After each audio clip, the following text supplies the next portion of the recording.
Yo, so what's going on, all my stars out there? How y'all shining? So in Madden 23, CPU versus CPU franchises are probably the most fun thing you can do in Madden if done properly.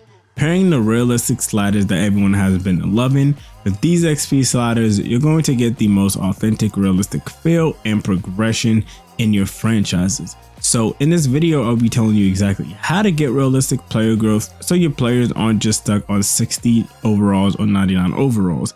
Obviously, I'm going to be showing some still screenshots, so if you're the type of person to take these and input them without actually listening, that's completely fine because I'm the same way. All I ask in return is for a like. It helps push the video into people's search results so other people can actually get these XP sliders into the franchises. And if they help you, let me know down in the comment section, and if you decide to change something, also let me know down in the comment section so I can try your new changes to see how they are.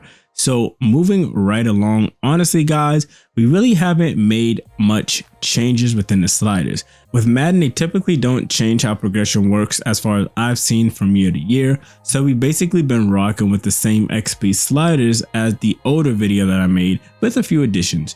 If you didn't see that video, you can click the I. The major changes we made were a fullback, but I'm still going to briefly explain the XP sliders and why we have them, just in case you guys did not see the first video. So quarterbacks, halfbacks, and wide receivers we have at 115, 115, and 120. The reason why these are low as opposed to a lot of the other ones is because they all get the ball a lot. Your quarterback obviously controls your whole offense. He throws the ball, he hands the ball off. He is literally the main factor. When he throws a touchdown, not only did the wide receiver get XP, but he gets XP. If he scrambles, he gets XP. He gets a first down, he gets XP. So he's always constantly getting XP. Your halfbacks hand the ball off. They block for you, all of that other stuff. They catch the ball too if they're a receiving back. So really, they're a big part of your offense. And of course, wide receivers, you're not going to win any games if you never throw to your wide receivers.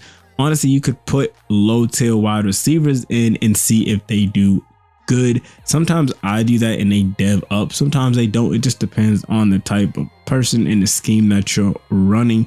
But again, these can stay low because if you have these too high with how much these players in positions actually already get XP, you're going to end up with a lot of really good quarterback, halfback, and wide receivers. And of course, you don't want that because that's unrealistic. Tight ends we have at 140.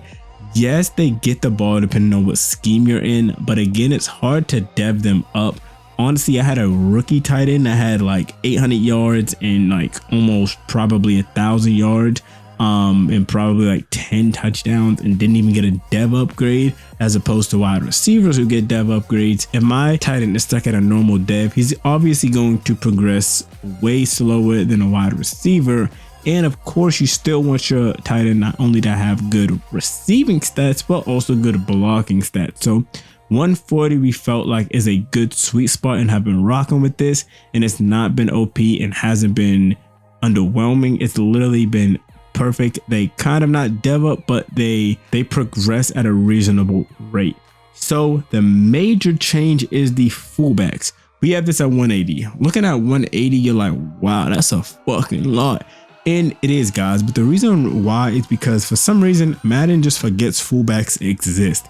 Literally, I could probably only count on one hand how many good fullbacks are in the league. I know Patrick Ricard, the Dolphins have one, and I believe the 49ers have the last really good one. Other than that, they really aren't too many fullback options. And then anytime in the draft, there's never even a drafted one. They all say undrafted talent. So you're really going to have to pick one and actually dev them up. And again, you're going to want one because again, you're going to want that extra block. You're going to want that extra runner. So we have this at 180 and have been rocking with this. And so far we like this and we feel like this has been really good growth. And finally, for the offensive XP sliders, we have tackles and guards at 145. It's because a lot of times too, if there's a really good offensive lineman in the draft, they're either tackles or guards. And again, they dev up pretty well. They're not going to get a new dev trait. So what we've been doing to combat this, since Madden said that offensive linemen don't get breakout games, at the end of the season, the top 3 offensive linemen for the AFC and the NFC, we actually dev up, which I believe is pretty realistic. Centers we have at 165, a little bit higher just because, again, they're really, besides handing the ball off, not getting too much action.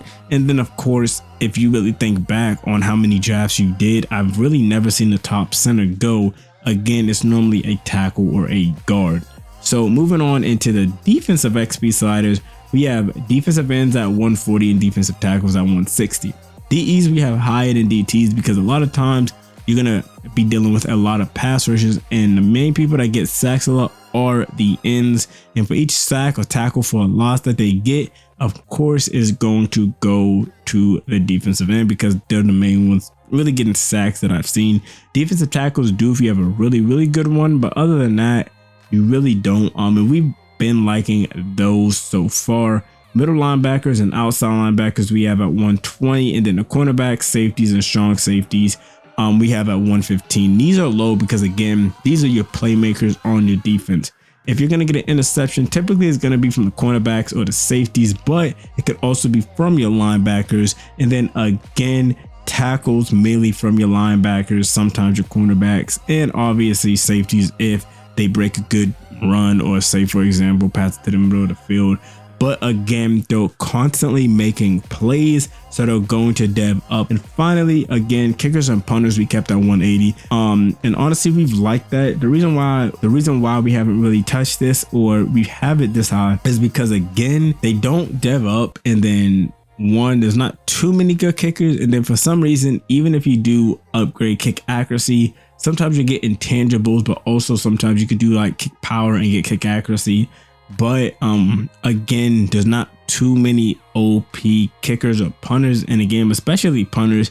And in the draft, there's never really any, obviously, like even 3rd or 4th round pick. They're all undrafted for some reason. So we just have this at 180 to balance it out, so we can actually have kickers that can make field goals.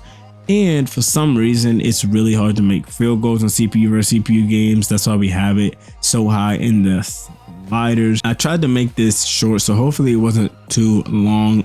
We didn't really change a lot. The biggest change was the fullbacks. If you ended up staying to the end, I appreciate it. And guys, I'm going to be actually starting a rebuild series in CPU versus CPU franchises. Stay tuned for that. Subscribe for that. If you happen to miss the video of where I gave my realistic regular sliders for CPU versus CPU franchises, you can click the video on the left. And if you wanted to see another video by me, you can click the video on the right. I love you guys to the moon and back. Thank you for all your support. I really appreciate it. We about to hit 10K finally. So if you're not subbed, sub, yo, because we're in the grind time mode. I love y'all to the moon and back. I'm out. Peace.